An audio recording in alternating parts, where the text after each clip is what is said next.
Hi, thanks for joining me. So I'd like to do an update today about my pet snake. I got a snake about 2.5 years ago, and I just wanted to talk a little bit about what it's been like having a snake for that long. What sort of things have changed since I first got him, what I've learned, and just give you guys an update, let you know how he's doing. A couple people asked for an update in my last video, so I just figured I would go ahead and share this with you. I got him when he was a hatchling, so one of the main things that's different is that he's gotten a lot bigger. Corn snake is going to be full grown at about 2 years, so he's probably anywhere between 3.5 to 4 feet long now. It's a little hard to measure a live snake, so I don't know exactly, but he is definitely a big boy. But corn snakes are not particularly large snakes, so it's one of the nice things about having him is he's fairly easy to handle. He's not as easy to handle in one hand as he used to be, but I can still, if I splay my fingers, you're going to want to have contact points, at least a couple places on his body, but I can still kind of let him wrap around my arm a little bit and hold him in one hand if I just need to move him to the couch or something and want to have something in my other hand.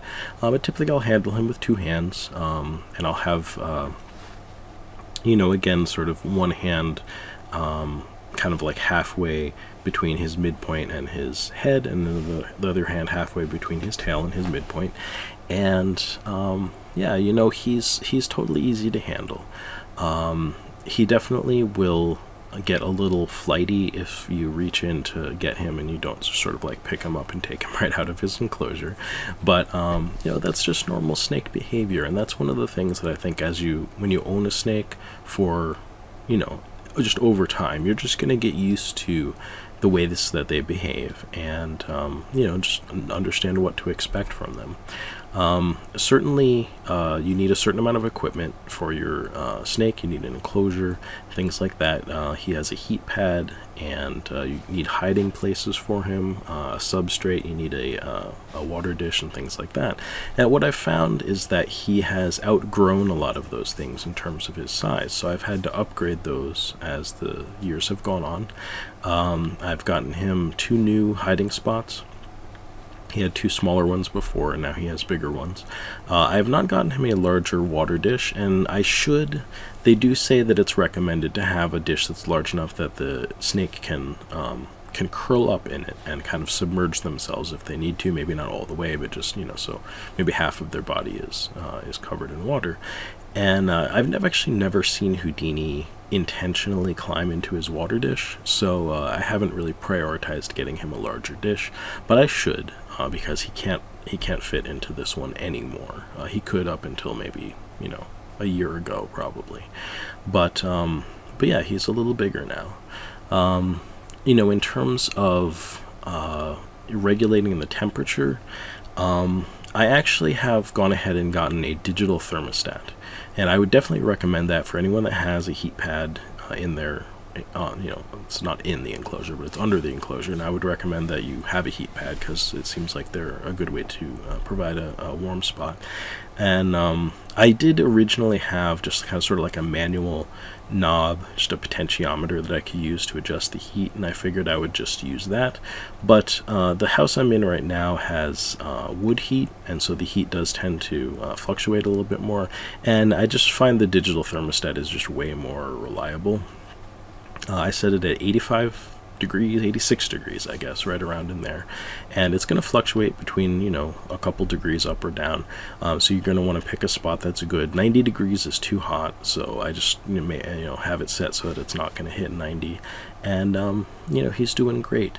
You may want to consider having a humidifier. I don't have one, and I feel like I should. This room that I'm in the wintertime, it gets very dry, and it should have probably more consistent humidity. It's one of the nice things about corn snakes is they are fairly hardy. They're going to tolerate certain fluctuations in humidity or temperature fairly well.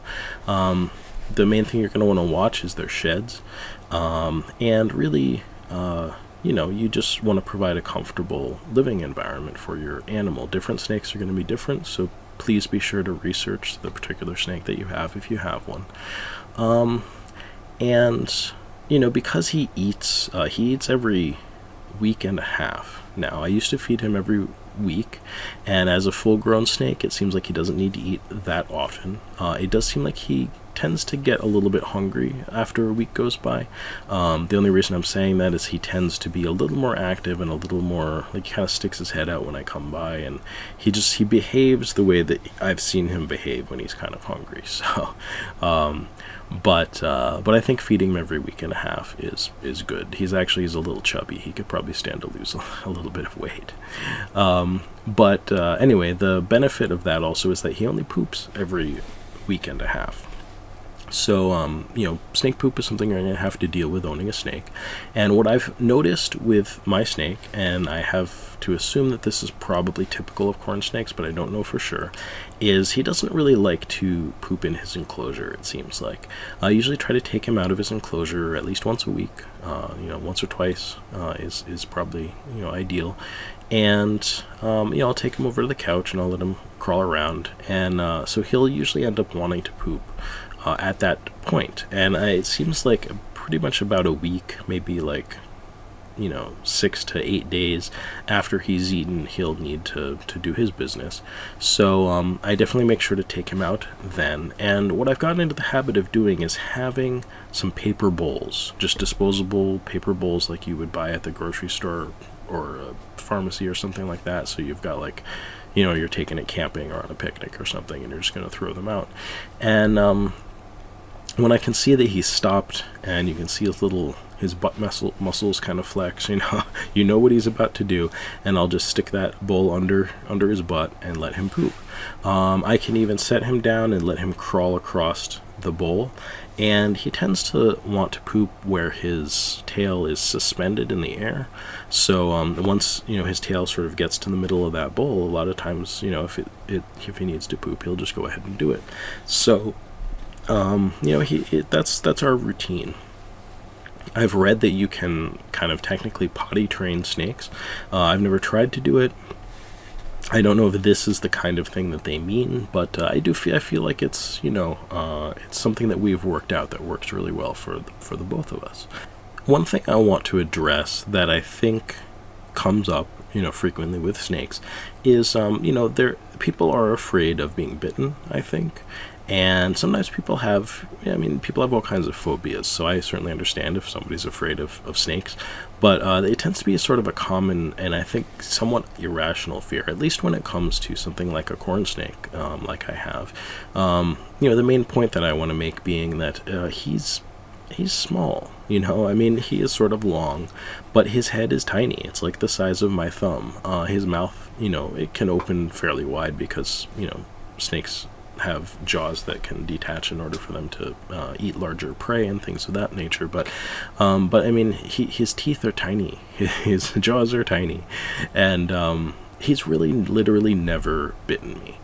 I think a good point of reference is, let's say, like a cat or a dog.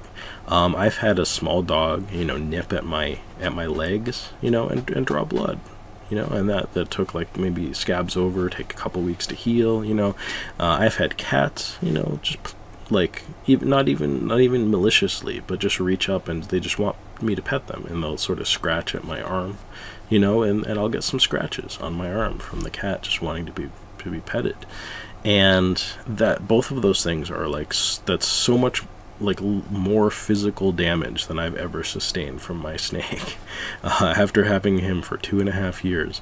And we don't think anything of owning cats and dogs, but they're, if you're talking about physical injury, they're much more injurious to people than my snake has been. Certainly there are some larger snakes, and you would want to, I think, be necessarily more cautious, of getting bitten by them. But, it's certainly, I think it's good to have a healthy respect for snakes that are in the wild, especially if you live someplace where there are, a number of different venomous varieties and you can't necessarily identify them all, or, just being on the safe side. If there are venomous snakes in your area, you should probably just leave snakes that you find in the wild alone. But certainly, a pet corn snake, is the potential to damage you is it's extremely small, and they're also kind of sweet creatures. My pet snake Houdini's disposition is shy and a little standoffish, but he doesn't rile up that easily. I did get him going the other night by accident. I am realizing that I think I woke him up. I basically just reached into his enclosure, I lifted up his log, and I touched his back, because that's what I do, just to let him know that I'm there. And he freaked out a little bit, and I think he was just asleep. It's hard to tell when snakes are asleep because they don't have eyelids. So, being, that I've been around him for a long time, and I probably, had I been a little more cautious, I would have just left him alone. But I did want to take him out of the enclosure, so I touched his back again, and he struck at me. It was no big deal. It was a bluff strike, is what they call it, and he kept his mouth shut, and he just bopped me in the finger with his nose.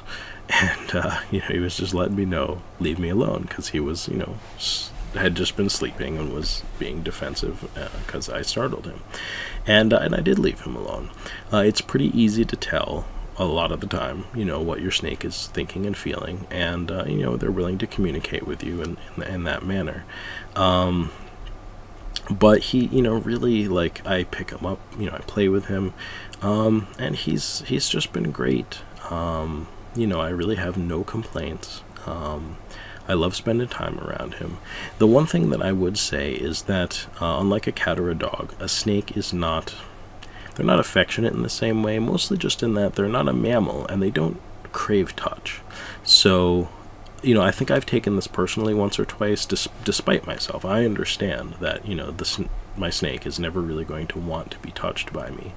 But it's still easy to feel maybe like just slightly snubbed when you reach in for the millionth time to touch your snake, just to, because you love him, or just because you just want to interact with him, or you want to let him know you're there, and they shy away from your touch, and it's just like, come on, what, aren't you used to this by now? But no, they're gonna shy away from your touch probably all of the time, and not every snake is going to be the same.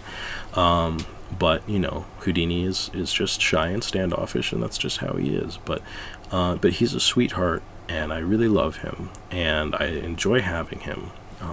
And it's just been a great 2.5 years. So I would highly, highly recommend, if you like reptiles, if you like snakes. I can't vouch for anything other than a corn snake, because it's the only one that I've had. But they're easy to take care of. They're wonderful animals, and I think that you'll really enjoy having one if that's something you want. I have certainly enjoyed it, and I hope that you guys have enjoyed hearing about how it's been for me, and hopefully seeing a little footage of Houdini here. So thank you very much for watching. I hope you'll join me again. Take care.